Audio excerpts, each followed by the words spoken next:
우리 하나님 말씀 요한복음 21장 15절부터 17절까지 말씀이에요. 그들이 조반 먹은 후에 예수께서 시몬 베드로에게 이르시되 요한의 아들 시몬아 네가 이 사람들보다 나를 더 사랑하느냐 하시니 이르되 주님 그러하나이다. 내가 주님을 사랑하는 줄 주님께서 아시나이다. 이르시되 내 어린 양을 먹이라 하시고 또 두 번째 이르시되 요한의 아들 시몬아 네가 나를 사랑하느냐 하시니 이르되 주님 그러하나이다. 내가 주님을 사랑하는 줄 주께서 아시나이다.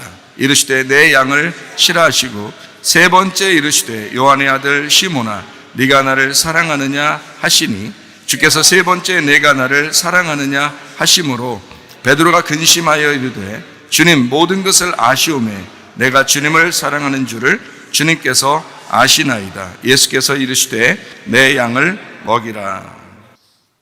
여기에 있는 이 말씀은 아주 여러분이 잘 아는 그런 말씀인데요. 주님께서 베드로에게 세 번이나 사랑하느냐 이렇게 물어본 그런 장면이에요. 만약에 여러분에게 주님께서 오늘 네가 나를 정말 사랑하느냐 이렇게 세 번이 아니라 한 번만 물어보신다면 여러분 뭐라고 대답하시겠어요? 베드로는 얘기했어요. 예, 제가 주님을 사랑합니다. 이렇게 얘기했어요. 여러분 같으면 뭐라고 대답하겠어요? 예, 주님 저는 가족들보다도 주님을 더 사랑합니다. 돈보다 주님을 더 사랑합니다. 다른 어떠한 것보다 제가 더 주님을 사랑합니다. 그렇게 말할 자신 있는가? 여러분이 여러분을 이제 아마 우리 교회는 그런 사람들이 꽤 있을 거예요. 주님 제가 다른 어떤 것보다 주님을 사랑합니다. 주님을 사랑한다고 하는 건 주님은 보이지 않아요. 그래서 주님은 무엇을 사랑하는 걸 보고 주님 사랑하는 거라고 얘기하냐면 교회를 사랑하는 걸 보고 주님을 사랑하는 거라고 주님은 판단하십니다. 그러므로 여러분이 주님을 사랑한다라고 하는 건 뭐 이해가 되죠. 보이지 않는 분인데도 우리는 예수님을 따라서 예수님 사랑합니다, 예수님 사랑합니다 하면서 이제 사는 사람들이니까. 그러나 교회를 사랑하는가라고 했을 때는 조금 다르죠. 내가 교회를 정말 사랑하나? 이런 걸 한번 생각해 보게 되죠. 근데 주님은 그렇게 말씀하시는 겁니다. 네가 교회를 정말 사랑하는가? 그건 내 몸이고 내 몸된 교회를 네가 사랑하는 건 나를 사랑하는 거야 라고 주님은 그렇게 생각하실 거란 말이에요. 그러니까 여러분이 진심으로 교회를 사랑하나, 나는 정말 교회를 사랑하는 사람인가, 요거를 한번 생각해 보셔야 됩니다. 자기가 이제까지 그냥 큰 실패하지 않아 보고 그냥 그래도 그럭저럭 살만했고 그럭저럭 그냥 이렇게 어려움들이 지나가서 그냥 살아가는 사람들은요, 사실 그게 잘 느껴지지 않습니다. 내가 주님을 정말 사랑하는 것이, 또 교회를 그냥 사랑하는 것이 진짜 사랑하는 게 맞는가, 이런 것을 또 그렇게 해야 되나, 그렇게 내가 하고 있을까, 이것이 잘 의문이 나죠. 근데 이제 진짜 실패를 해보고 베드로처럼 말해요. 진짜 실패해보고 극적인 상태에서 주님을 다시 만나게 되면 모든 것이 다 사실 필요 없어지죠. 그러니까 주님 사랑한다고 할 수 있는 거예요. 모든 게 다 필요 없잖아요.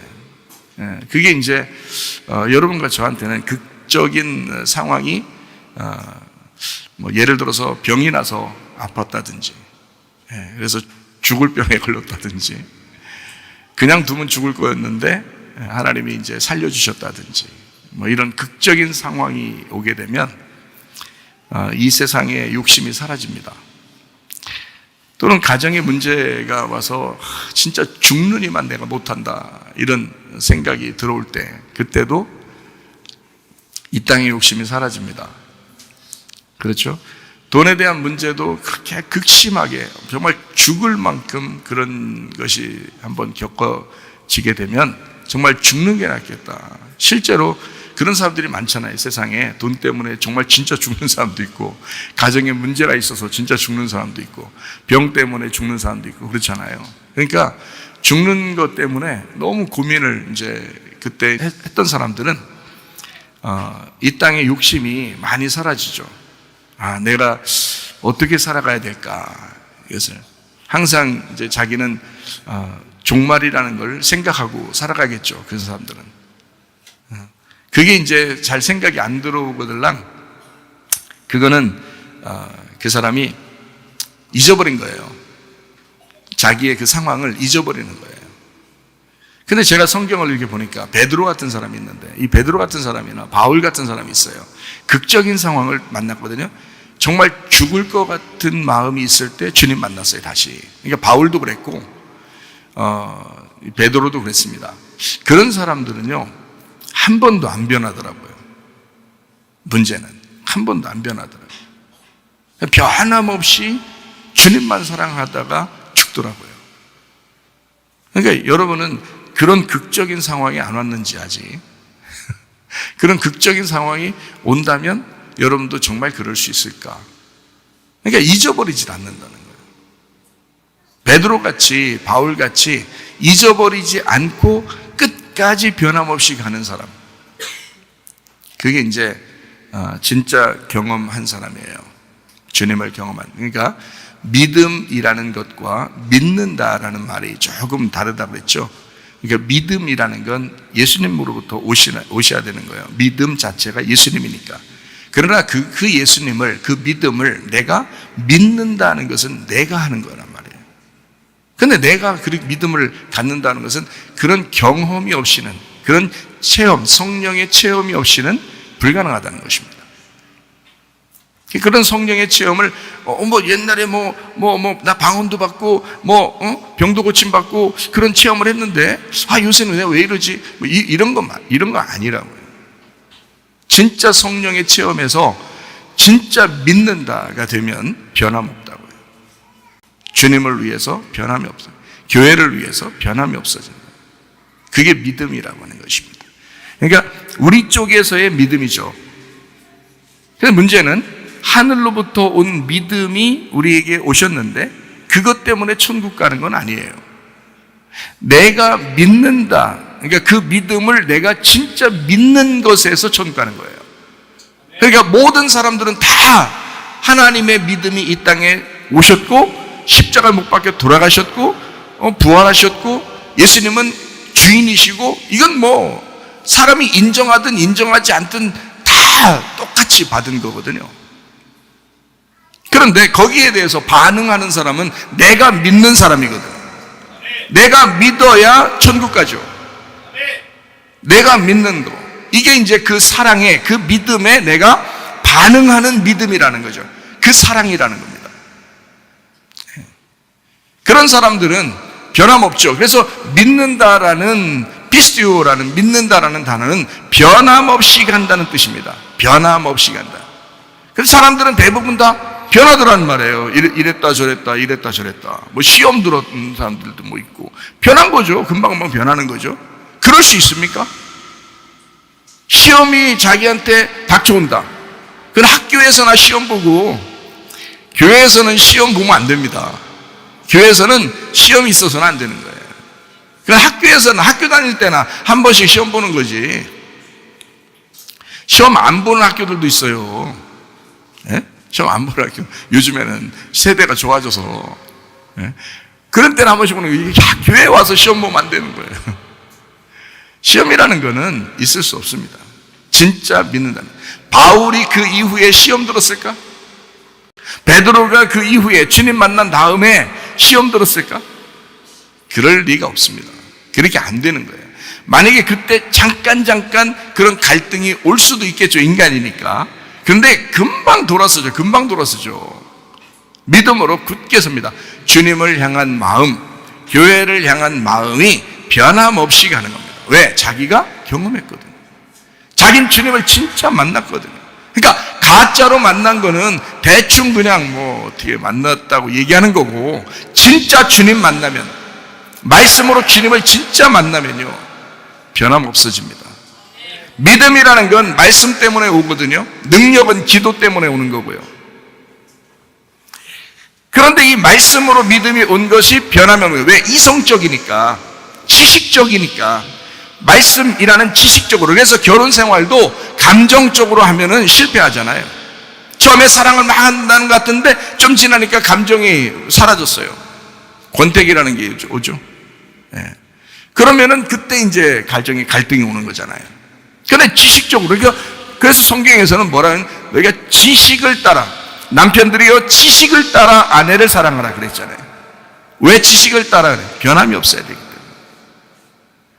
감정이 있으니까 권태기가 오고 감정이 오르락 내리락 하니까 그거로는 결혼 생활을 유지할 수가 없다. 가정 생활을 유지할 수 없다. 그건 진짜가 아니다. 진짜는 지식적이어야 된다. 지적이어야 된다. 변함이 없어야 된다. 믿음도 마찬가지예요, 여러분. 믿는다고, 주님 믿는다고, 어떨 때는 막 믿는다고 하는데 어떨 때는 막 푹 꺼져가지고 그런 사람들이 있어요. 그건 감정적이죠. 믿음이라고 하는 것은 항상 똑같아야 되는 거죠. 변함이 없어야 되는 거예요. 내 아내가 항상 내 아내인 것처럼, 항상 내 남편이 항상 내 남편인 것처럼, 가정이 항상 내 가정인 것처럼, 교회가 항상 나의 교회가 돼야 되고, 주님은 나의 항상 주인이 되셔야 된다, 그 말이에요. 이것이 변함이 없을 때 그걸 믿음이라 그런다. 그걸로 천국 가는 거예요.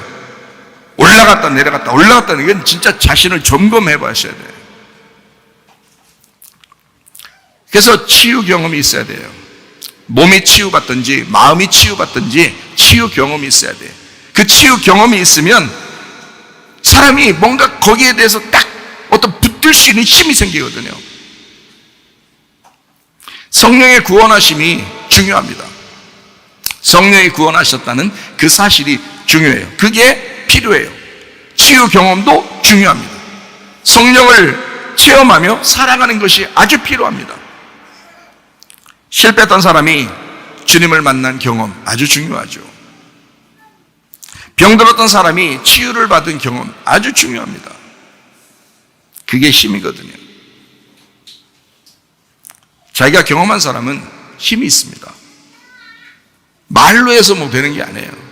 목사님 뭐 치료받았대, 치유받았대. 자기가 치유받으셔야 돼. 여러분의 속에 있는 성령께서 여러분을 치료하셔야 돼. 예수 이름이 반드시 치료자이고 주 예수의 이름이 여러분을 치유하시는 능력이 있다면 그 예수의 이름으로 간구하고 치유 경험이 있으셔야 된다, 그 말이에요. 성령의 체험이 있으셔야 된다는 거예요. 목사님만 있어서는 안 되는 거죠. 목사님 뭐 그런 경험이 있다고 해서 여러분도 다 경험이 있는 것은 아니니까. 이런 경험이 주님 안에서 확고한 믿음이 생기게 되면 사람이 어떤 감정이 속에서 어떤 마음이 탁 오냐면, 아, 내가 나그네구나. 내가 나그네구나. 내가 이 세상 살아가는 거 나그네로 살아간다. 나그네였구나. 나그네라고 하는 것은 땅에 소망이 없다는 말입니다. 이 땅에서 나그네니까 땅에 소망이 없죠. 아브라함이 가나안 땅에 들어갔을 때 하나님이 인도하신 땅이었죠, 처음에. 그래서 모든 이스라엘 백성들은 그 가나안 땅이 자기의 고향이라고 해요. 왜? 아브라함이 조상이니까. 그 아브라함이 거기서 살 때 자기를 뭐라고 늘 생각했냐면 나그네다. 나그네라고 하는 것은 땅에 소망이 없다는 것을 말합니다. 그럼 어디에 소망이 있어야 되는 거예요? 땅에 소망이 없으니까? 예, 하늘에 소망이 있다는 거예요. 하늘에 소망 갖는 거 쉽죠? 하늘에 소망 갖는 건 쉬워요. 그렇죠? 예. 하늘에 소망을 갖는 건 아주 쉬운데 교회의 소망을 갖는 건 어렵단 말이에요.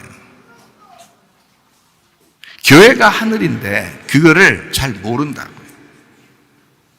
교회의 소망을 가지면 교회의 마음이 온통 더 쓰이죠. 교회가 하는 일에 대해서 관심이 많죠.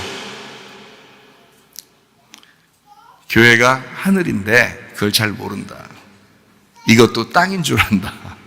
땅에 소망이 없는 나그네, 하늘의 소망을 가진 나그네. 이 땅 나그네가 주님의 일을 하는 것입니다. 베드로전서를 1장을 보면 1절에 이렇게 나와 있습니다. 예수 그리스도의 사도 베드로는 본도, 갈라디아, 갑바도기아, 아시아와 비두니아에 흩어진 나그네, 이 나그네들에게 편지를 쓴 게 베드로서예요. 나그네들에게, 흩어진 나그네들에게. 그러니까 나그네는 어떤 거예요? 땅에 집이 없다는 얘기고 그죠? 예, 땅에 소망이 없다는 얘기고 하늘의 본토에 소망이 있다는 얘기예요. 교회에 소망이 있다는 얘기예요. 그런 사람들에게 편지를 썼다라고 여기에 기록하고 있죠. 베드로전서 1장 17절 말씀. 외모로 보시지 않고 각 사람의 행위대로 심판하시는 이를 너희가 아버지라 부른즉 너희가 나그네로 있을 때를 두려움으로 지내라. 베드로는 이렇게 기록을 합니다. 너희가 나그네인데 나그네로 있을 때 두렵게 지내라. 이 말은 다른 말로 말하면 예배하면서 지내라는 말이에요. 하나님을 경외하고 예배하면서 지내라, 그런 말이거든요. 왜? 하나님, 너희가 하나님을 아버지라고 부르는 그런 사람들이니까, 하늘 아버지를 아버지라고 부르는 사람들이니까 이 땅에 소망이 있겠냐? 나그네지 않느냐? 그러니까 이 땅에서 사는 것을 너희가 너를 위해 살지 말고 교회를 위해서, 주님을 위해서, 하늘 아버지를 위하여 살아가는 것이 나그네다. 그래서 나그네만 하나님의 일을 할 수 있는 거예요. 베드로가 이렇게 쓴 것은 자기 자신이 어떤 사람이라는 걸 얘기하는 거예요. 나그네다. 나는 나그네다. 나는 이 땅에 소망 없는 자다. 이런 말이에요. 여러분은 나그네신가? 나그네가 되셔야 돼요.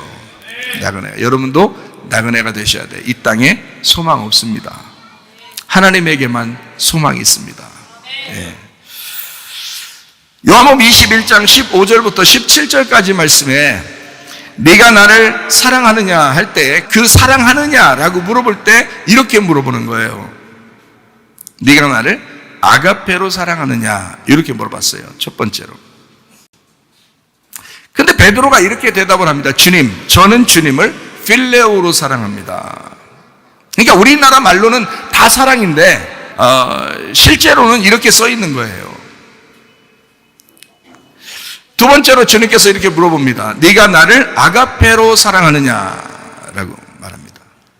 아가페로 사랑한다는 것은 신이, 하나님이 우리를 사랑할 때의 사랑이 아가페 사랑이에요. 필레오 사랑이라는 건 인간 대 인간의 사랑입니다. 이거를 필레오 사랑, 친구 간의 사랑을 얘기합니다. 예수님은 베드로에게 첫 번째, 두 번째를 아가페 사랑하느냐고 물어봤어요.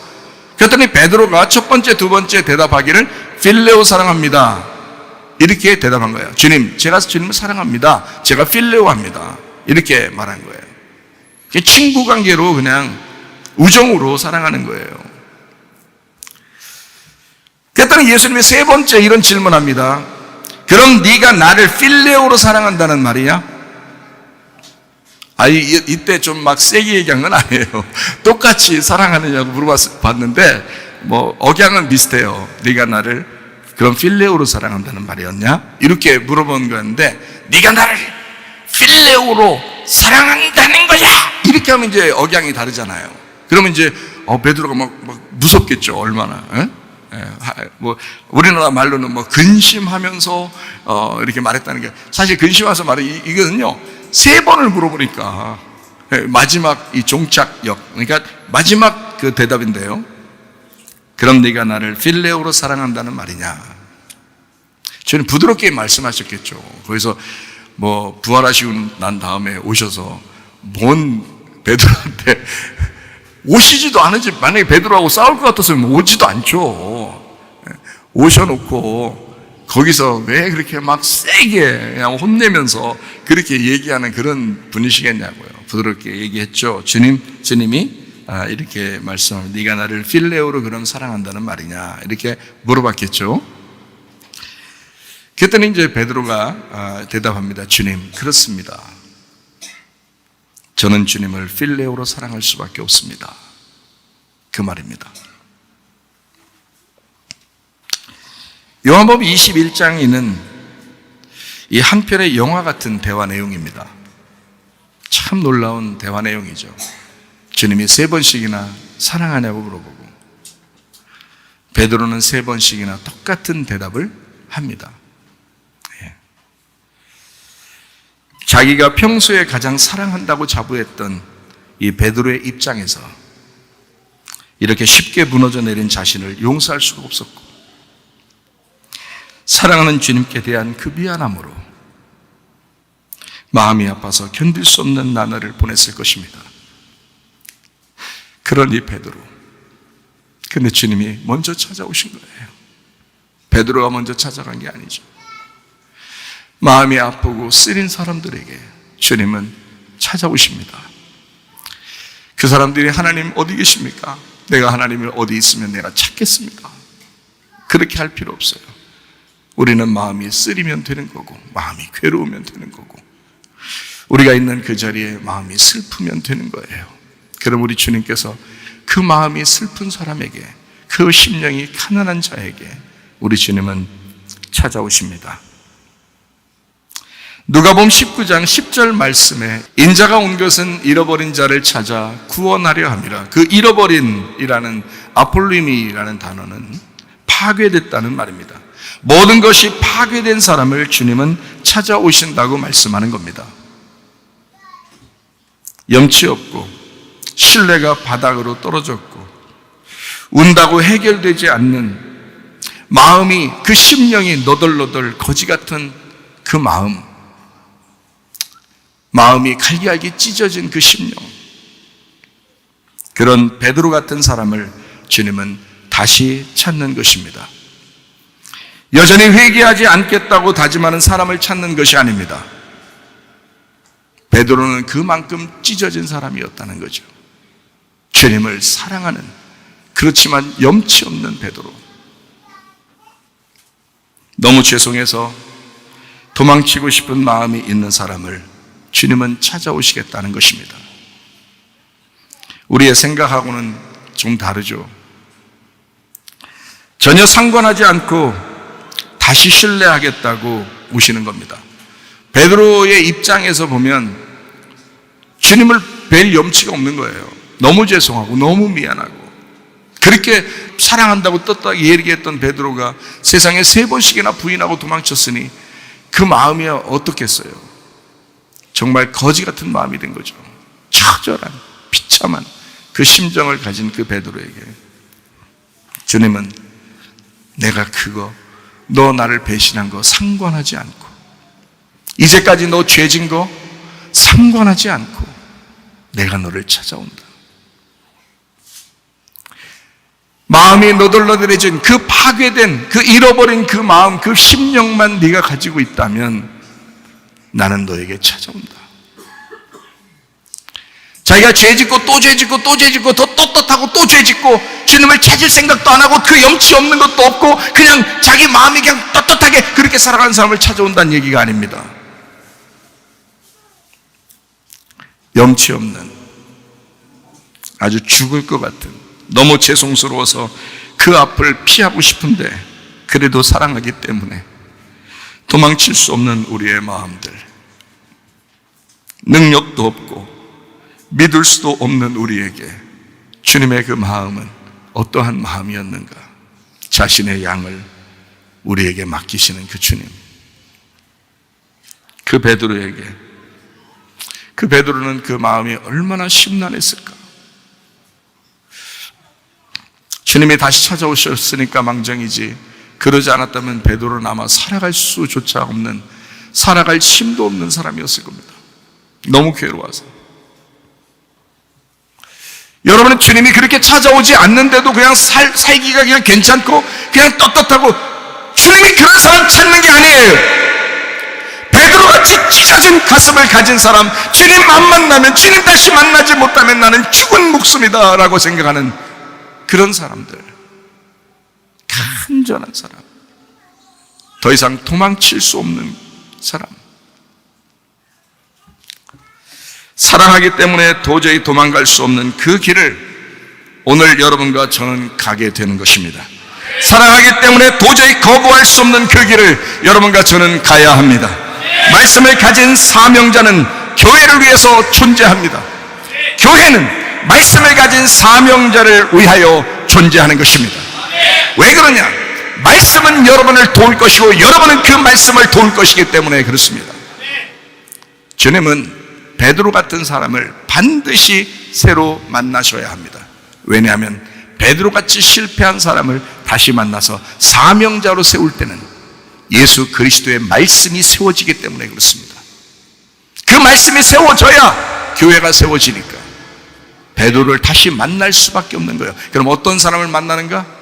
어떤 사명자를 하나님이 찾으시는가? 마음이 갈기갈기 찢어진 사람. 여러분은 주님을 위하여, 교회를 위하여 마음이 갈기갈기 찢어져 본 적이 있는가? 심령이 가난해 본 적이 있는가? 주님과 교회를 위하여, 하나님이라고 하는 그 마음을 위하여 자기 마음이 심란해 본 적이 있는가? 얼마나? 그래서 말씀과 교회는 서로 상생 관계입니다. 말씀은 교회를 위해서 존재하고 교회는 그 말씀을 세우는 것입니다. 목사가 대단해서 여러분이 목사님 사랑하고 뭐 존경하고 그러는 거 아니고요. 목사 속에 하나님 말씀이 있으니까 그 말씀을 존중하는 거죠. 왜? 자기가 살아야 되니까. 교회가 살아야 하니까. 목사가 죽어버리면 이게 힘드니까. 목사가 아프면 그게 힘드니까. 목사 안 아프게 잘, 목사 신경 안 쓰이게 잘, 목사 죽지 않게 잘 이렇게 도와주려고 하는 그 마음들. 왜? 자기가 살아야 하니까. 교회가 살아야 하니까. 목사가 가지고 있는 그 말씀을 통해서 교회가 사는 것이고, 그 교회는 그 목사가 가진 그 말씀을 세워나가는 것입니다. 그걸 살리는 거예요. 자기 생명을 위해서. 서로 상생하는 관계입니다. 바울은 초대교회를 위해서 최선을 다하며 살았습니다. 여러분 잘 알듯이 말해요. 초대교회는 바울의 사역이 더 탄력을 받을 수 있도록 힘써 도왔습니다. 그 교회는. 그리고 바울은 그런 사람들을 로마서 16장에 기록해 두었습니다. 이 사람들을 기억해라. 로마서 16장에 로마서를 마치면서 그는 자기를 도운 사람들을 기록해 두었습니다. 왜냐하면 이 사람들 때문에 내가 세워진 것이다. 이채선별 목사, 저도 그런 사람들을 내 마음에 기록하고 살아갑니다. 하나님도 알고 계시리라고 믿습니다. 하나님은 나를 부르셨습니다. 그리고 나에게 말씀을 맡기셨습니다. 여러분이 알든 모르든 하나님은 나를 부르셨고 하나님은 나에게 말씀을 맡기셨습니다. 나는 그 말씀을 풀어내면서 교회를 위해서 살아가고 있습니다. 우리 교회는 그런 목사의 사역을 힘써 돕고 있습니다. 어떨 때는 내가 미안하리만큼 나보다 더 나를 걱정하고 사랑해 줍니다. 바울 사도에게 초대교회 성도들이 있었다면 나는 우리 성문 침례교회 성도들이 있습니다. 그들은 내 속에 있는 말씀을 보호하려고 애쓰며 살아갑니다. 정말 고맙고 또 감사합니다. 그렇게 우리는 공동체적인 교회로 살아가는 것입니다. 우리 교회 방송팀들 수고하는 거 보면 참 굉장히 많이 수고해요. 다른 어떤 교회보다도 얼마나 수고를 많이 하는지 몰라요. 때로는 제 마음에 근심거리가 되기도 하지만 그것보다는 저를 더 사랑하고 위해주고 말씀을 보호해 주려고 하는 게 더 큽니다. 정말 제 마음속 깊숙이 얼마나 사랑하는지 몰라요. 우리 교회 예배 형태를 보면 함께 모이는 이 오프라인 예배, 이렇게 함께 모이는 거를 오프라인 예배라 그래요. 그리고 멀리 떨어져서 있지만 이제 함께 이 예배를 드리고 싶어 하는 사람들을 온라인 예배로 모이는 사람들도 있습니다. 근데 이 온라인 예배나 이 오프라인 예배가 둘 다 중요해요. 어떤 게 더 중요하다 이렇게 말하기는 어려워요. 근데 둘 다 중요해요. 똑같이 이렇게 함께 모여서 예배 드리는 것도 중요하고 또 온라인으로 이렇게 방송으로 예배를 드리는 것도 이제 중요하죠. 이제 마지막 시대가 되면 더 그래요. 다 사람들이 각자 자기 생활들이 있으니까. 오프라인 예배, 이렇게 함께 모여서 모이는 예배 있잖아요. 이런 모이는 예배, 교회죠. 모이는 예배는 사람이 많건 적건 현장에서 예배하고 함께 교제하는 장점이 있습니다. 함께 식사도 나눌 수 있고 함께 이야기도 하고 얼굴도 서로 마주보고 인사도 하고 서로 만났다가 이제 헤어지는 그런 또 이제 자기 삶을 서로 나누고 또 지낸 일들도 시간들도 이렇게 서로 얘기하는 그러면서 이제 그 관계가 있죠. 그게 사도행전 2장에 초대교회가 그랬습니다. 날마다 그들은 모였고 날마다 떡을 떼면서 말씀을 교제하고 함께 기도하면서 서로 사랑하니까 모든 동네 사람들, 모든 사람들이 야, 저 진짜 사랑하는구나, 진짜 사랑의 교회구나, 사랑하는 그런 교회구나. 그래서 사람들이 다 칭찬을 했다고 그렇게 나와 있습니다. 사도행전 2장에 보면. 왜냐하면 그들이 너무 사랑하니까 그래요, 서로. 우리 교회가 그렇게 직접 이렇게 오프라인으로 함께 모여서 함께 식사하고 말씀을 나누고 이런 걸 통해서 서로 사랑한다는 것을 또 다른 사람들이 보면 또 그렇죠. 제가 이제 소개하고 또 다른 사람들에게 얘기를 하면 이런 교회도 있냐고 이렇게 얘기하는 사람들도 꽤 있는 걸로 봐서 그렇게 많이 사랑하지 못하는 교회들도 꽤 있는가 봐요. 근데 우리 교회는 자주 만나고 또 공동체 생활을 하는 사람들도 있기 때문에 서로 모여서 이런 교제하는 그런 큰 장점이 있습니다. 그리고 온라인 예배 방송이 얼마나 중요한지요. 어디서나 말씀을 들을 수 있는 장점이 있습니다. 그러니까 언제든지 들을 수 있어요. 왜냐하면 이게 녹화가 되고 나면 이게 언제든지 들을 수 있잖아요. 또 어디서 있어도 다 들을 수 있잖아요. 이게 녹화가 되면. 제 개인적인 마음으로는, 순전히 개인적인 마음입니다. 오프라인도 중요하지만 이 개인적인 마음으로는 이 설교를 저장하고 보관해서 후대에 전달하는 면에 있어서는, 그런 면에 있어서는 우리가 지금 오늘 이렇게 모였다고 하는 이 모임은 오늘 모이고 이제 예배 드리고 흩어지잖아요. 그건 이제 흩어지니까 오늘 모임은 없어지죠, 그죠? 지나고 나면. 근데 온라인상에서는 안 그렇단 말이에요. 온라인상에서는 오늘 모임의 그 예배가, 그 설교를 그대로 저장합니다. 그대로 저장하고 그걸 그대로 녹화해서 보관해 놓고 있다가 후대에 어떤 사람이 또 들을 수가 있거든요. 예. 그러니까 제 개인적인 입장에서는 아마 온라인 설교가 앞으로 더 중요할지도 모르겠다. 앞으로는. 우리 교회는 그걸 미리부터 준비를 해왔어요. 누군가라도 생명의 말씀을 듣고 언젠가라도 말씀을 듣게 되고 구원받아 회개할 수 있기 때문입니다. 저는 가끔 연락을 받아요. 어떤 선교사님, 목사님, 전도사님, 권사님, 집사님, 설교를 들었다고 연락을 받아요. 연락을 받으면서 뭐라 하면 엉엉 울었답니다. 침대에서 자려고 하다 잠이 안 와가지고 막 벌떡벌떡 일어나서 막 눈물을 흘리며 침대를 적셨다는 사람도 있고요. 그 말씀을 듣고서 막 울었다는 사람들이 아마 제가 많이 울리는 설교를 했었는가 봐요. 웃기는 설교도 하는데 말이에요. 우는 설교만 들으셨는지 하여튼 많이 울었다 그러더라고요. 그런 이제 이야기를 좀 듣습니다. 저는 그 예배가 예전에 드려서 이제 끝났지만 그것이 남아있잖아요. 그 남아있는 그 설교를 통해서 누군가가 회개하고 구원을 받더라. 참 놀랍죠. 그게. 나는 다시 거듭나 은혜를 받고 살아가는 하나님의 선교사입니다. 선교사죠, 선교사리. 선교하는 선교사예요. 말씀을 선교하는 거죠. 하나님은 나를 다시 목사로 세우셨습니다. 내가 잘나서도 아니고 내가 다른 사람보다 더 훌륭해서도 아닙니다. 그냥 하나님이 그냥 세우신 거예요. 말씀을 전달하라고 목사로 세우신 거예요. 어떻게 하냐고요? 하나님이 세우셨으니까. 제가 안 돼요 그러나요? 저는 못 돼요 그러나요? 나는 한없이 나락으로 떨어졌던 사람입니다. 완전히 바닥을 찍고 그 지하까지 내려간 사람이에요. 회생 불가능한 사람이었습니다. 그런 나를 불쌍하게 여기시고 계속 나를 신뢰하시면서 베드로가 3번 부인하고 도망쳤던 그 베드로인데 주님은 그거하고 상관없이 내가 너를 신뢰하고 있다라고 다시 찾아오시는 주님. 제가 나락으로 떨어졌지만 그 아래로 더 떨어졌지만 제 마음속엔 늘 괴롭고 힘들었단 말이에요. 베드로처럼 나를 다시 찾아오신 주님이셨습니다.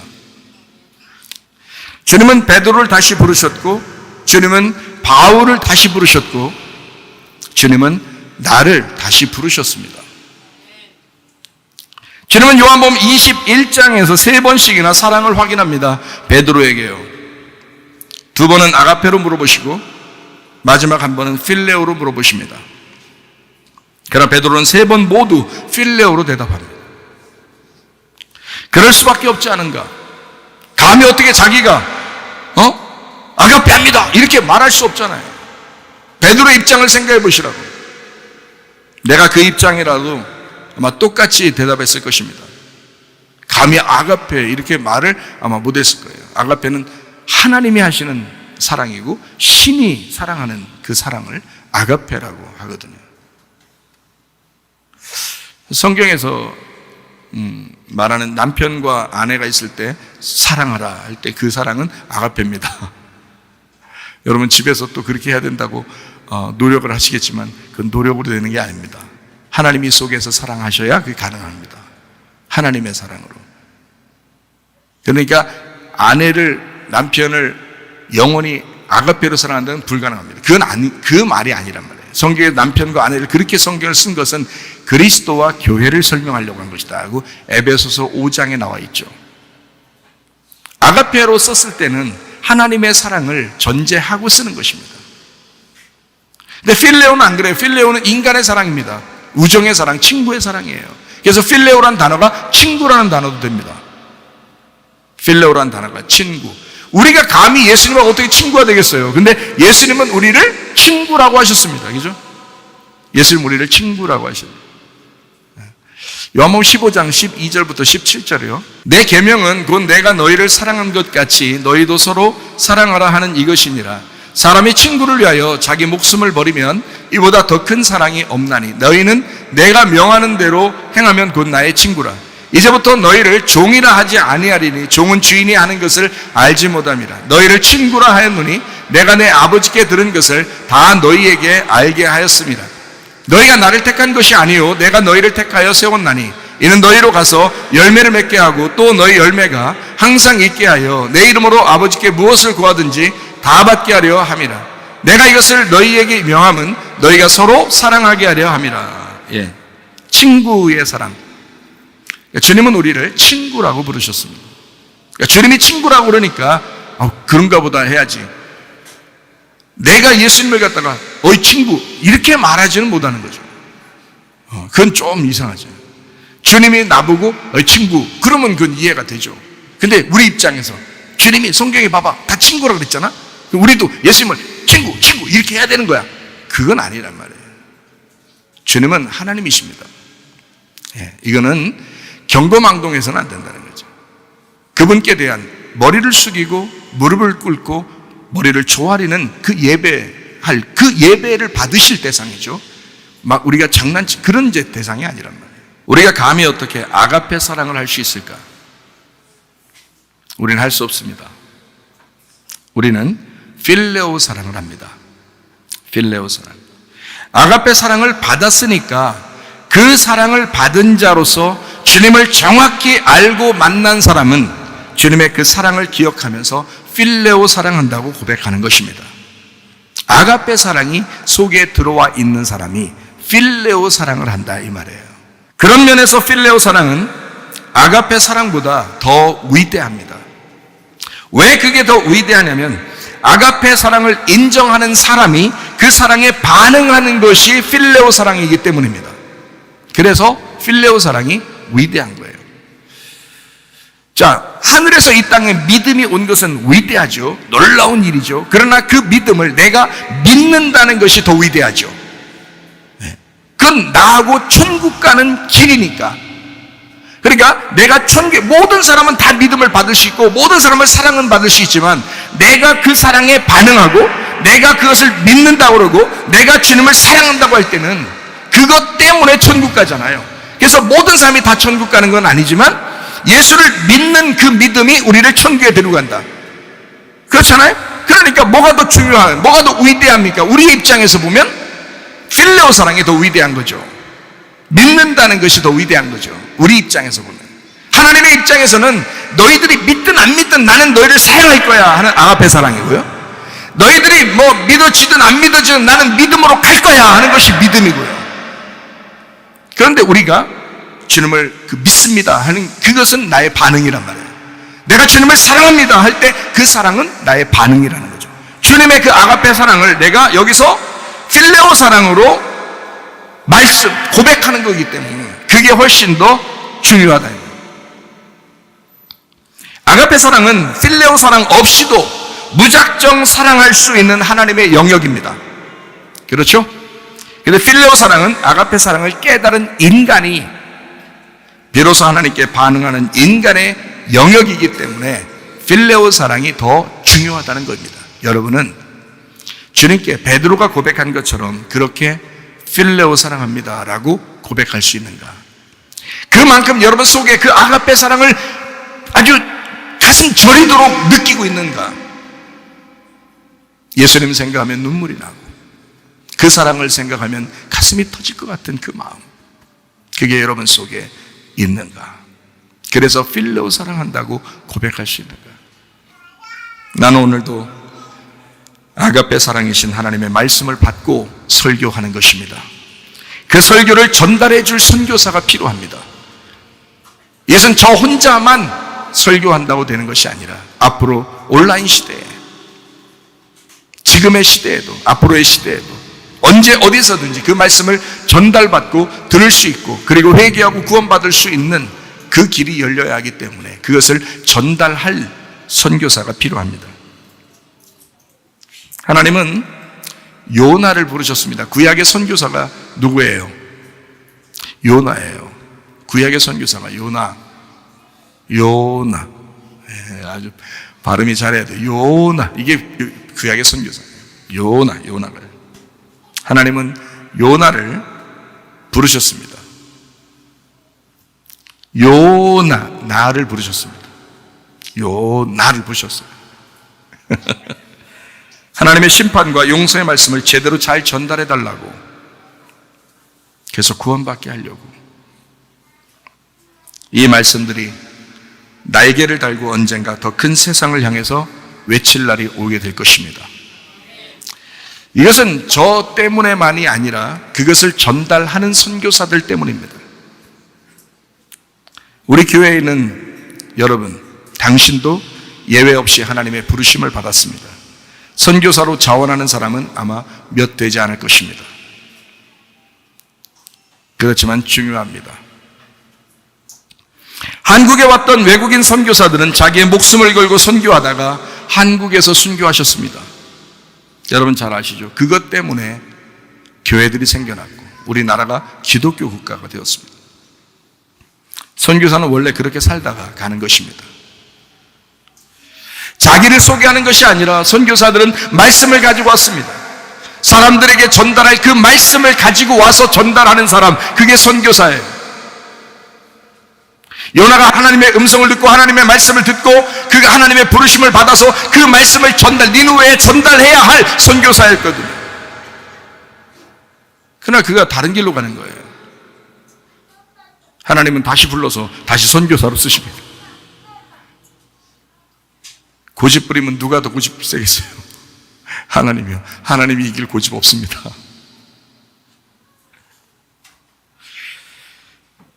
이 땅에서도 한국에 온 그 선교사들이 있었는데 그 선교사들의 피가 이 한국 강산을 물들였습니다. 그리고 우리는 그들의 피값으로 떳떳하게 예배를 드리는 민족이 되었다 이 말입니다. 그 선교사가 필요하다. 우리 교회에도 그 선교사가 필요하다. 요나서 1장에 보면 하나님은 언제나 선하신 하나님이시라고 하는 것을 우리는 깨닫습니다. 하나님의 생각은 우리의 생각과 전혀 다르고 우리보다 더 위에 있다. 이사야 55장 8절 말씀입니다. 이는 내 생각이 너희의 생각과 다르며 내 길은 너희의 길과 다름이니라. 여호와의 말씀이니라.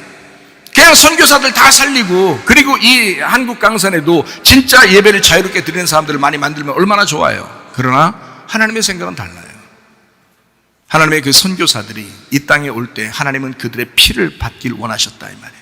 그들의 생명을 받길 원하셨다. 그렇게 주의 일을 하고 그렇게 그 말씀을 전달하는 사람, 자기의 핏값을 하나님 앞에 드리고자 하는 사람, 그 생명을 하나님 앞에 드리고자 하는 사람, 그 자기의 생명보다 그 말씀이 더 중요하다고 생각하는 사람, 그가 사명자요, 그가 선교사입니다. 그들을 통하여 하나님은 일하신다 그 말이에요. 우리 한국 강산에도 그런 사람을 통하여 일하셨다는 거죠. 바울에게는 그런 성도들이 있었습니다. 그런 성도들을 위하여 또 바울이 존재했습니다. 놀라운 거죠. 저도 그런 사람들이 있습니다. 또 그런 사람들이 저를 도와줍니다.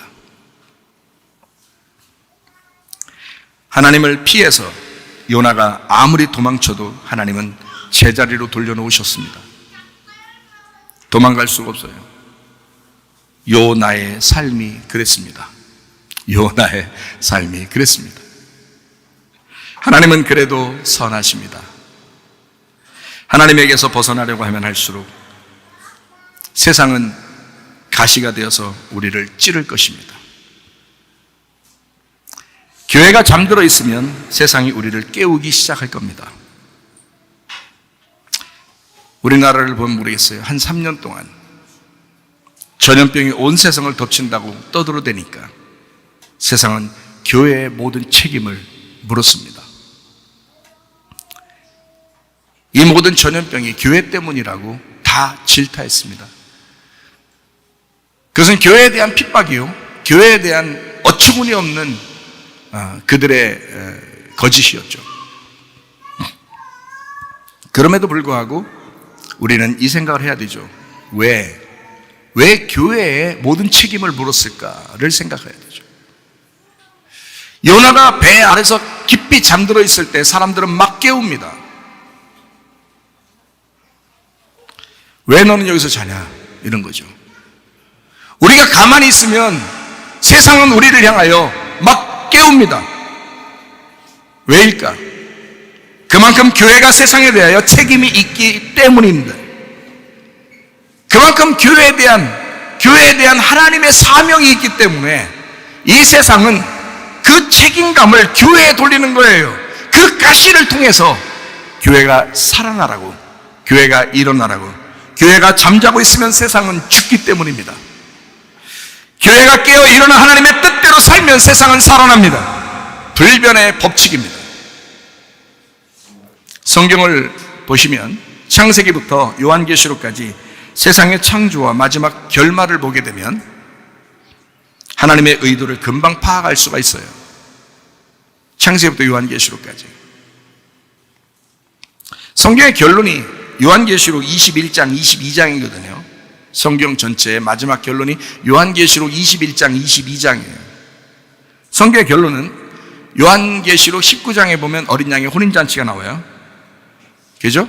그리고 요한계시록 21장, 22장에 이제 새하늘과 새 땅이 나옵니다. 다시 말하면 어린 양의 혼인잔치와 더불어서 새로운 하늘과 새로운 땅을 재창조하시고 성경을 마치는 겁니다. 그렇죠? 어린 양 예수님과 신부인 교회의 결혼이 새로운 예루살렘이라는 천국을 만들어서 영원한 세계를 살게 하는 게 성경의 결론입니다. 성경의 결론을 알고 앞에 성경을 보면 참 쉽고 이해가 잘 돼요. 근데 그 결론을 모르면 성경 앞에서부터 보면 굉장히 힘듭니다. 어렵고 이해가 잘 안 되는 게 너무 많고. 근데 사실 결론적인 이야기가 무엇이냐? 하나님이 우리에게 말하고 싶은 것이 무엇이었나? 마지막은 어떻게 될 것인가? 라고 딱 알고서 앞에를 보면 아주 쉽죠, 성경이. 성경 창세기의 세상 창조는 뭐 때문에 있는 것입니까? 마지막 요한계시록을 보니까 앞에 세상 창조, 왜 이 세상을 만들었나를 알게 되죠. 나는 분명히 주장할 수 있습니다. 교회 때문입니다. 교회 때문에 세상을 창조하신 겁니다. 사람들은 아주 착각해요. 이 세상 창조한 것이, 그 창조가 때로는 그래서 그 자연을 막 사랑하고 그 자연을 다시 회복시켜야 된다라고 말은 하고 있지만, 사실 성경의 결론은 창조한 목적이 마지막 결론 부분에서 교회에 있습니다. 그러면 창조의 목적은, 창조는 교회 때문에 세상을 만들 수밖에 없었던 거란 말이죠. 세상 창조의 목적이 그리스도의 몸인 교회를 만들기 위한 목적이기 때문에 창세기부터 요한계시록까지 잘 보고 결론 부분을 보고 난 다음에 이 성경을 보면 상당히 편하고 쉽습니다. 이해하기가 쉽죠. 최초의 인류 아담과 하와가 선악과를 먹을 줄 알면서도 선악과를 만들어 놓으신 하나님, 정말 못 먹게 못했을까? 하나님이 할 수 있었죠. 못 먹게 할 수 있었죠. 근데 먹는 거 가만두셨어요. 그 말은 먹어라. 그게 그렇게 좋으면 먹어라. 왜 선악과를 만들어 놓으시고 먹는 걸 그냥 두신 하나님, 알면서도 세상을 창조하신 하나님, 생명나무를 만들어 놓고 세상을 시작합니다. 그게 하나님의 선하심이라는 거죠. 그래서 선악과와 생명나무가 같이 나오는 것입니다. 하나님은 선악과 먹을 줄 알아. 그렇지만 생명나무 같이 만들어. 선악과 먹으면 생명나무로 해결해야지. 그게 하나님의 마음이기 때문에 그래요. 선악과를 먹는 문제는 인류에게는 아주 큰 문제이겠지만 하나님 자신에게는 큰 문제가 아니었습니다. 왜냐하면 자기 아들 독생자를 이 땅에 보내셔서 해결하시면 되는 문제였기 때문입니다. 그러니까 하나님 입장에서는 그래. 여러분, 부모가 마찬가지예요. 부모가 아이들 뭐 넘어지기도 하고 또 떼기장도 쓰고 말도 안 듣고 뭐 다치기도 하고 뭐 그러잖아요. 그럼 부모 안에 자녀가 이렇게 있으면 부모가 어때요? 어떤 건 가만히 둬요. 그죠? 왜? 자기가 다 해결할 수 있으니까. 자기가 다 해결할 수 있으니까 그냥 둔다고요. 무슨 말인지 알겠어요? 선악과 먹는 거 알면서도 하나님은 자기가 해결할 수 있으니까. 우리 보고 해결하는 거 아니에요. 선악과 문제를 우리가 어떻게 해결해요? 여러분, 선악과 문제를 우리가 어떻게 해결해요? 우리가 해결할 수 있는 문제가 아닙니다. 우리는 그 선악과 문제를 해결하신 예수님을 믿고 천국 가는 사람들이에요. 우리가 해결해서 천국 가는 게 아니라고요. 선악과 문제를 예수님이 해결하시는 거라고요. 우리가 해결하는 게 아니라고요. 그래서 광야 40일 동안 금식하시고 광야에서 시험 받으시면서 세 가지의 질문을, 세 가지의 시험을 예수님이 이기신 거예요. 선악과 세 가지의 그 질문을 하와가 넘어졌잖아요. 아담이 넘어졌잖아요. 그러니까 이거를 예수님이 광야에서 해결하시는 거야. 그리고 십자가를 지시면서 그 죽음의 문제도 해결하시는 거예요. 예수님이 해결하시는 거지. 그리고 예수님이 시간복에 돌아가시면서 야, 반은 내가 해결했으니까 반은 너네가 해결해라, 그런 거 아니라고요. 다 이루었다 그러죠. 모든 것을 다 이루었다, 내가 다 끝냈다, 모든 빚을 갚았다, 모든 죄를 다 해결했다 그러잖아요. 모든 죽음까지도 해결했다. 이게 십자가의 죽으심이라고요. 사람이 해결하는 거 아닙니다. 예수 그리스도가 직접 해결하시는 거예요. 하나님의 아들, 그가 와서 이 땅에 해결할 수 있기 때문에 선악과 먹는 문제가 우리한테는 크게 보여지지만 하나님 입장에서는 큰 문제가 아니라고요. 먹든 안 먹든 이 세상은 창조했어야만 했단 말이에요. 목적이 있으니까. 어떤 목적이 있다고요? 예, 자기 아들의 몸된 교회를, 신부인 교회를 만들기 위해서. 그러니까 이 세상 사람 다 예수 그리스도의 신부가 되는 게 아니에요. 교회 다닌다고 다 신부가 되는 게 아니에요. 그리스도의 신부, 사명을 가진, 그리스도의 마음을 가진, 신랑의 마음을 아는, 신랑을 믿는다고 변함없이 주님에게 믿음을 고백한 사람들, 그 사랑을 고백한 사람들, 그 신부가 분명히 있다고요. 그 사람들이 신부라고 그러는 거죠. 그냥 뭐 다 신부면 뭐 여러분이 생각해, 교회 한 번씩 나오는데 그게 다 신부라고 그러면 이 세상 사람들 뭐 다 신부요. 스님도 신부, 다른 뭐 교주들도 신부, 강아지들도 신부, 다 신부게요. 그렇게 따지면 그렇게 하는 게 아닙니다. 진짜 주님을 만난 사람이에요. 진짜 주님의 사랑을 깨닫고 주님을 사랑한다고 고백하는 사람이요. 그 주님을 믿고 그 믿음을 변함없이 내가 믿겠다고 고백하는 사람이요. 그리고 한 번도 변하지 않는 사람, 베드로와 바울 같은 사람들. 구약에서 말하는 광야에서 여호수아와 갈렙 같은 사람들. 나머지는 광야에서 다 죽었다 그랬죠. 왜 죽은 사람들 신앙을 따라가려고 합니까? 가나안 땅에 들어간 여호수아와 갈렙의 신앙을 따라야지. 그 사람들은 교회 중심이었다고요. 바울과 베드로도 교회 중심으로 살다 갔다고요. 예수님은 자기 교회를 만드셨다고요. 그게 여러분과 제가 소속된 이 교회인 것입니다. 그러므로 여러분 이 교회를 사랑하시다가 주님 만나시기를 바랍니다. 예수님은 이 땅에 오셨습니다. 하나님의 창조 목적이 예수님의 신부를 만드는 거였어요. 교회를 만드는 데 있었습니다. 타락한 교회가 예수 그리스도를 통하여 회복되고 재창조되어 하늘나라를 이룰 때까지 하나님은 홀로 일하십니다. 다른 사람들과 같이 일하는 게 아니에요. 예수님도 이 땅에 오셔서 야 우리가 함께 좀 일하자. 아닙니다. 예수님이 혼자 일하십니다. 안식일 날 왜 혼자 그렇게 일하셨겠어요? 예수님은 그 일이 다 이루어져 십자가의 죽음까지 자기가 다 이룰 때까지 자기의 목숨을 바쳐 자기의 피를 다 흘리고 이 인류를 향하여 이 땅을 회복시키기 위하여 자기가 죽을 때까지 자기 혼자 일하십니다. 하나님 혼자 일하시는 거예요. 그런 면에서 요한복음 19장 30절 말씀, 예수께서 신포도주를 받으신 후에 이르시되 다 이루었다 하시고 머리를 숙이니 영혼이 떠나가시니라. 다 이루었다. 너희들이 할 일이 아니야. 예수님이 홀로 다 해야 될 일이야. 누구에게 이 일을 맡기는 것도 아니에요. 예수님 혼자 하실 일이기 때문입니다. 다 이룰 때까지 이 땅을 회복하고 재창조시켜 하늘나라를 완성할 때까지 주님 홀로 일하십니다. 그 아들의 일을 하나님이 인정하시는 거예요. 그런 면에서 예수 그리스도의 십자가는 모든 성경의 완성이라는 겁니다. 그리고 그 십자가는 천국의 문을 여는 열쇠가 되는 것입니다. 그 십자가 가슴 속에 사무치도록 있는 사람은요, 주님 생각만 해도 기쁘죠. 주님께 대한 믿음 변함없이 주님 믿죠. 교회에 대한 사랑 변함없이 교회를 사랑하죠.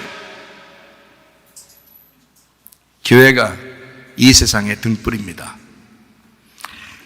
교회는 세상의 어둠에 있지 않도록 등불을 계속 켜고 살아야 합니다. 교회는 잠들지 말아야 합니다. 교회는 세상이 죽지 않도록 생기를 계속 불어내 주어야 합니다. 교회는 기도해야 교회입니다. 교회는 하나님의 의도가 살아있는 말씀을 전해야 교회입니다. 그 말씀을 기도를 통하여 전달하고 말씀을 선교사로서 전달하는 것은 굉장히 중요합니다. 그래서 기도하는 사람이 선교사요. 진정으로 그 마음속에 주님을 사무치게 사랑하는 사람이 선교사입니다.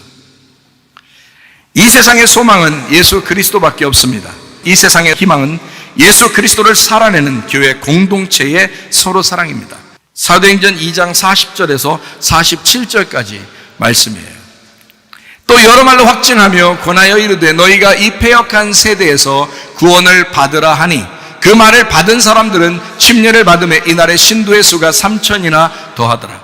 그들이 사도의 가르침을 받아 서로 교제하고 떡을 떼며 오로지 기도하기를 힘쓰니라. 사람마다 두려워하는데 사도들로 말미암아 기사와 표적이 많이 나타나니 믿는 사람이 다 함께 있어 모든 물건을 서로 통용하고 또 재산과 소유를 팔아 각 사람의 필요를 따라 나눠주며 날마다 마음을 같이하여 성전에 모이기를 힘쓰고 집에서 떡을 떼며 기쁨과 순전한 마음으로 음식을 먹고 하나님을 찬미하며 또 온 백성에게 칭송을 받으니 주께서 구원받는 사람을 날마다 더하게 하시니라. 이 세상에 희망이 어디 있습니까? 예수 그리스도를 살아내는 교회 공동체의 사랑에 있습니다. 그래서 우리 교회는 서로 사랑해야 합니다. 사랑이 완성입니다.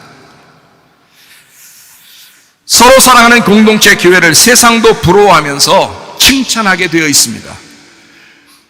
근데 세상 사람들이 야 교회 다 똑같아 세상하고 그러면 칭찬할 필요가 없죠. 칭찬하지도 않죠. 무슨 일만 당하면 교회 비난하고 욕하죠. 그러나 교회가 진짜 사랑이 있다면 서로 사랑이라는 그 교회 공동체가 살아있다면 세상 사람들은 우리를 부러워할 것입니다. 그리고 여기에 포함되고 싶어서 아주 우리 교회를 칭찬하게 될 것입니다. 제가 우리 교회에 대한 이야기를 조금 이야기한 사람들 치고 우리 교회를 칭찬하지 않는 사람을 못 봤습니다. 우리 교회의 모습이 바로 그런 교회입니다. 먼저 그 나라와 그의 의를 구하시기를 바랍니다. 마태복음 6장 33절의 말씀입니다. 그런즉 너희는 먼저 그의 나라와 그의 의를 구하라. 그리하면 이 모든 것을 너희에게 더하시리라. 우리 하나님은 사랑이십니다. 우리 하나님은 우리에게 믿음이십니다. 그 믿음을 믿고 그리고 그 사랑을 사랑하는 사람들이 모여서 공동체 교회를 이루었습니다. 오프라인이든 온라인이든 우리는 하나님의 말씀을 듣게 됩니다. 이 말씀을 들은 사람들, 먼저 그의 나라와 그의 의를 구하는 사람, 자기의 유익이 아니라 오직 주님을 먼저 생각하는 사람, 그러면 우리 주님께서는 우리의 유익을 구하실 것입니다. 우리는 주님의 유익을 구하는 것이고 주님은 우리의 유익을 구하는 것이죠. 그래서 먼저 그 나라와 그의 의를 구해봐라. 그러면 다른 것들을 다 너에게 채워줄 것이다. 그러므로 우리는 주님을 위해서 살아가는 겁니다. 그러면 우리 하나님도 우리를 위해서 살아가십니다. 이해가 되시겠죠? 그게 사명자예요. 아가페 사랑을 깨닫고 필레오 사랑에 푹 빠져 살아보시기를 바랍니다. 네가 나를 사랑하느냐? 우리 주님께서는 오늘도 우리에게 물어보십니다. 예, 주님, 제가 주님을 사랑합니다. 그렇게 고백하시고 주님과 동행하다가 주님 만나시기를 바랍니다. 예수로 나의 구주 삼고 성령과 비로소 거듭나니 이 세상에서 내 영혼이 하늘의 영광 누리로다. 이것이 나의 간증이요 이것이 나의 찬송일세. 나 사는 동안 끊임없이 구주를 찬송하리로다. 온전히 주께 맡긴 내 영 사랑의 음성을 듣는 중에 천사들 왕래하는 것과 하늘의 영광 보이로다. 이것이 나의 간증이요 이것이 나의 찬송일세. 나 사는 동안 끊임없이 구주를 찬송하리로다. 주 안에 기쁜 누림으로 마음의 풍랑이 잠잠하니 세상과 나는 한도 없고 구속한 주만 보이도다. 이것이 나의 간증이요 이것이 나의 찬송일세. 나 사는 동안 끊임없이 구주를 찬송하리로다. 우리 한 목소리를 기도하겠습니다. 우리 하나님 앞에 기도할 때, 하나님, 나는 정말 주님을 사랑하는가? 주님의 그 사랑에 나는 사랑으로 반응할 수 있는가? 하나님, 그 사랑을 체험하게 하옵소서. 그 사랑에 반응하는 자가 되게 하옵소서. 그리고 그 주님과 동행하다 주님 만나게 하옵소서. 사명자로 살다가 주님 만나게 하옵소서. 기도합니다.